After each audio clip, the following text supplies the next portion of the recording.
গ্রেপ্তার করা হয়েছে বিতর্কিত গায়ক মাইনুল আহসান নোবেলকে। ১৯ মে রাত ২টা ৩০ মিনিটে ড্যামরা স্টাফ কোয়ার্টার এলাকা থেকে গ্রেপ্তার করে ড্যামরা থানা পুলিশ। তার বিরুদ্ধে অপহরণ, ধর্ষণ ও প্রাণনাশের হুমকির মামলা রয়েছে। তার নামে একটা মামলা রুজু হয়েছে। তার বিরুদ্ধে নারী নির্যাতন, প্রাণনাশের হুমকি সহ অন্যান্য অভিযোগে মামলা দায়ের করেছে ড্যামরা থানায়। তার প্রেক্ষিতে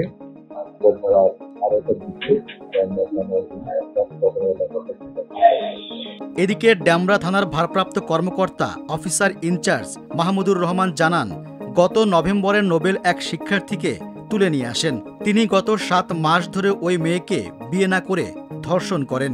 এসব ঘটনা ফোনেও রেকর্ড করেছেন। কয়েকদিন আগে সামাজিক মাধ্যমে মেয়েটিকে মারধরের একটি ভিডিও ভাইরাল হয়। এরপর ওই মেয়ে 999-এ সহায়তা চান। পরে পুলিশ তাকে উদ্ধার করে। তারপর একটি ধর্ষণ মামলা রুজু হয়। তখন থেকে নোবেল পলাতক ছিলেন। এর আগেও ২০২৩ সালের ২০ মে নোবেলকে গ্রেপ্তার করা হয়। অনুষ্ঠানে না গিয়ে ১,৭২,০০০ টাকা অগ্রিম নিয়ে প্রতারণার অভিযোগে তার বিরুদ্ধে মতিঝিল থানায় একটি মামলা হয়।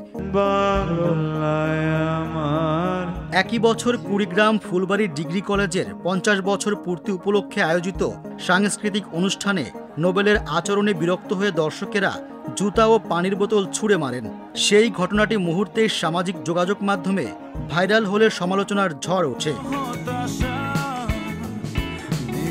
ব্যক্তিগত নানা আচরণের কারণেও বিভিন্ন সময় আলোচিত হয়েছেন তিনি। প্রাক্তন স্ত্রী সালসাবিলও তার বিরুদ্ধে জিডি করেছিলেন। ভালোবেসে বিয়ে করেছিলেন দুজন, কিন্তু বিয়ের ৬ মাস পার না হতেই সমস্যা শুরু হতে থাকে। সে সময় সালসাবিল দাবি করেন, মাদক গ্রহণ এবং অন্য নারীর সঙ্গে মেলামেশায় বাধা দিতে গেলেই তাকে মারধর করতেন নোবেল। এরপর বিচ্ছেদ হয় তাদের।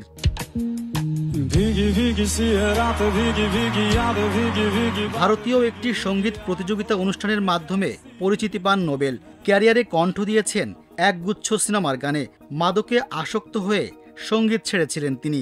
এরপর দীর্ঘ বিরতির পর আবারও শ্রোতাদের সামনে হাজির হন।